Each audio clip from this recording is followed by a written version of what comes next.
बिस्मिल्लाहिर्रहमानिर्रहीम। मैं हूं मोहम्मद फ़याज़ माही। आप देख रहे हैं मेरा यूट्यूब चैनल मोहम्मद फ़याज़ माही। सब्सक्राइब करें, बेल आइकन पर क्लिक करें। हमारी जो रोज़ाना की माशरती बुराइयों पर बातचीत है वो आप तक पहुंचती रहे। आप अपने जो कमेंट्स हैं उससे हमें आगाह करते रहें ताकि हमारा आपका मोहब्बत भरा सिलसिला जो है, रिश्ता जो है वो कायम रहे और ये सिलसिला चलता रहे।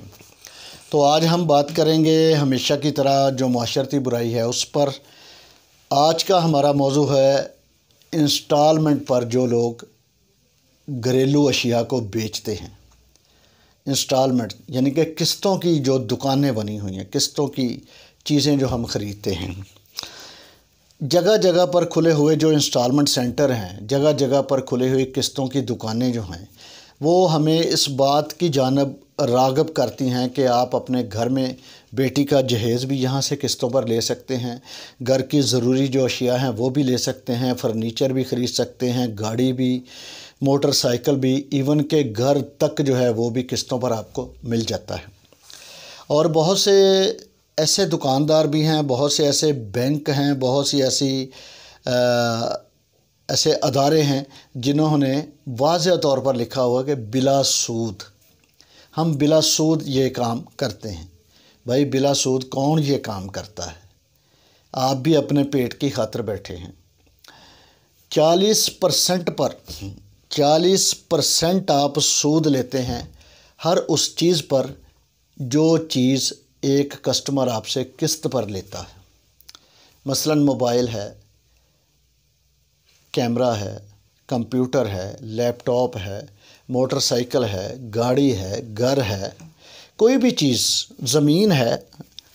और अखबारात में पढ़ लें आप जगह जगह कि जो लोग अपना घर बनाना चाहते हैं वो 7% मार्कअप, नया एक नाम दे दिया हमने, शरीयत से सूद को निकाल कर मार्कअप का एक नाम दे दिया कि ये मार्कअप पर आप चीज़ें ले सकते हैं। और छोटा सा लिखा होता है बिला सूद। कमाल अस्त इस्लामी जमहूरिया पाकिस्तान। वाह वाह, सलूट है आप लोगों को। किस किस एंगल से, किस किस अंदाज से और किन किन अल्फाज से मासूम और सादा कौम को धोखा दे रहे हैं आप लोग। मैं अपनी बात करूं, मैं भी इन हालात का शिकार रहा हूं। जब मैं लोडर रिक्शा चलाता था, मैंने जो सुजुकी मोटरसाइकिल थी वो किस्तों पर ली थी। उसका मैंने जो मार्कअप दिया था, जो मैंने सूद अदा किया था, यानी कि इस गुनाह का मैं भी मुर्तकब हुआ हूँ। वो सूद जो मैंने दिया था वो तकरीबन 17-18 हज़ार रुपया था तब। ये 2011 की बात कर रहा हूँ। तब 17-18 हज़ार रुपये मैंने ज़्यादा दिया था। गाड़ी जब मैंने क्लियर करवाई तब तक जो इंस्टॉलमेंट बनती थी वो मैं देता रहता था। तो उसका नतीजा ये निकला था कि मेरे कारोबार में कोई बरकत नहीं रही थी, मेरे घर से बरकत उड़ गई थी, मेरे ख़ानदान से बरकत उड़ गई थी, मेरे खाने पीने में बरकत उड़ गई थी, मेरे बच्चे बीमार रहने लगे थे, मेरी बीवी, मैं ख़ुद बीमार हो गया था। वो सारा सूद का नतीजा था। आज मैं रोज़ाना पढ़ता हूँ अखबार में कि गैर कानूनी हाउसिंग कॉलोनियों को FDA ने, LDA ने, KDA ने, CDA ने मस्मार कर दिया। तो जनाब, जब ये घर बन रहे होते हैं, जब ये कॉलोनीज़ बन रही होती हैं, जब ये लोगों को टेलीविज़न स्क्रीनों पर, न्यूज़ चैनल्स पर और सोशल मीडिया पर, अखबारात के ज़रिए किस्तों पर उस कॉलोनी को आबाद करने के इश्तहारात देते हैं, जब लोगों को अपनी जानब मुतवज्जा करते हैं, तब ये LDA, FDA, CDA, KDA ये सब सोए होते हैं।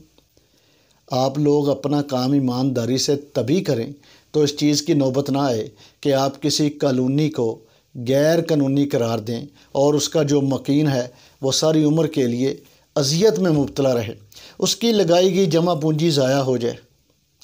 तब क्यों नहीं आप ये काम करते? फिर हम ये भी देखते हैं कि किसी ने मोटरसाइकिल किस्तों पर ली, 1 लाख रुपए की मोटरसाइकिल, मिसाल दे रहा हूँ, आज वैसे 1 लाख की हो गई है। 1 लाख की मोटरसाइकिल किस्तों पर ले ली, 1,40,000 रुपया उसने किस्तों की सूरत में अदा करना है।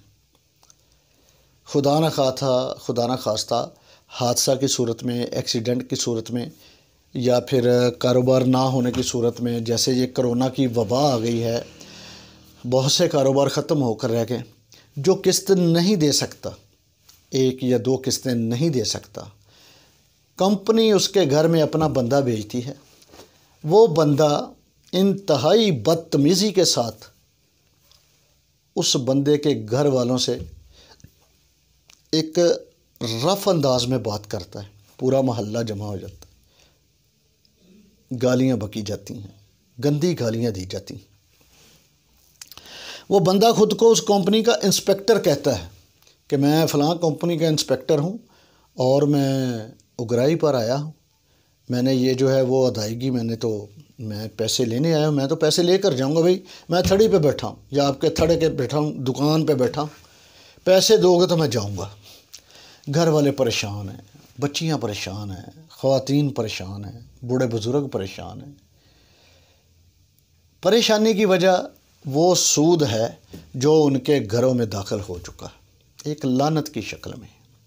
परेशानी तो आती है, क्योंकि सूद के मतलब अल्लाह ताला ने फरमाया है कि जिसने सूद का कारोबार किया, जिसने सूद लिखा, जिसने सूद दिया, जिसने सूद लिया, जो इस लिखाई के दौरान पास भी खड़ा था, उसकी अल्लाह और अल्लाह के रसूल के साथ खुली जंग है।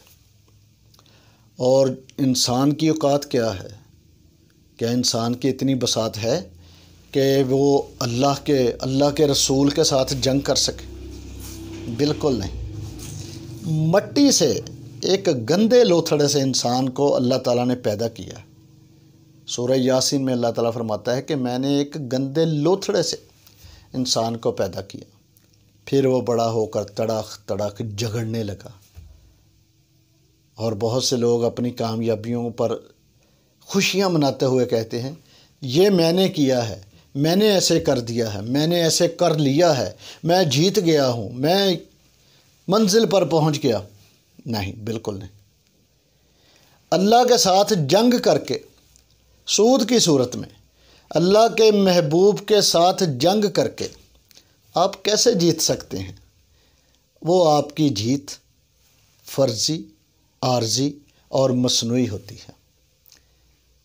उस मसनूई जीत का जश्न मनाने से पहले अगर आप ये कहें कि हाँ, अल्लाह की रज़ा थी, मैंने मेहनत की है, अल्लाह ने बरकत डाली है, अपने प्यारे हबीब का सदका मुझे कामयाबी अता फरमाई है, अल्लाह भी खुश, आप भी खुश, आपके घर में भी बरकत, आपके कारोबार में भी बरकत, आपके रोज़गार में भी बरकत।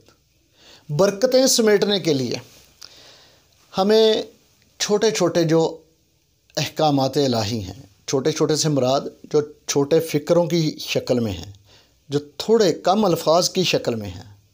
हर हुक्म अल्लाह का बहुत बड़ा हुक्म है, क्योंकि अल्लाह अकबर, अल्लाह बहुत बड़ा है, अल्लाह बहुत बड़ा है, अल्लाह का हर हुक्म बहुत बड़ा है।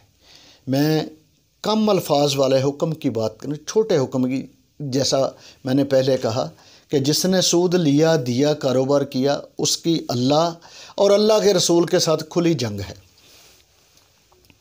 बात कहीं और निकल गई। किस्तों पर काम करने वाले, जब एक फैमिली बेटी का पूरा जहेज़ लेकर जाती है, वहाँ से 40% सूद अदा करके,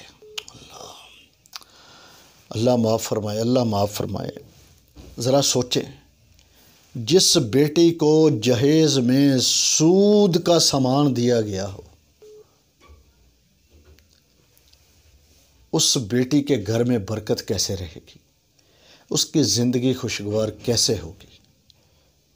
खुदा का वास्ता, इस बात पर हमें सोचना चाहिए। हम सोचते नहीं हैं, हम दिखावा दिखाते हैं। मैंने एक दिन पहले भी बात की थी। हम कहते हैं कि अगर बेटी को फ्रिज ना दी, गाड़ी ना दी, कार ना दी, ये LED ना दी, VCR ना दिया, कंप्यूटर ना दिया, तो लोग क्या कहेंगे, इस बात को छोड़ दें। जो किस्तों का सामान बेचते हैं, मेरी उनसे भी दरख्वास्त है कि जो मजबूर हैं, जो बेचारे आपकी किस्तें नहीं दे सकते, उनके घरों के बाहर तमाशा ना लगाएं। मिलकर बैठकर उनके साथ कंप्रोमाइज़ करें, उनको वक्त दें। क्योंकि आका अलैहिस्सलातु वस्सलाम की हदीस है, हदीस मुबारक है कि कर्ज़दार को वक्त दो, उसे मोहलत दो। जो मोहलत देगा अल्लाह ताला को उसका वो अमल बहुत पसंद आएगा, और जो अमल अल्लाह को पसंद है उसमें बरकत ही बरकत है। अपना ख्याल रखिएगा। अल्लाह हाफ़िज़।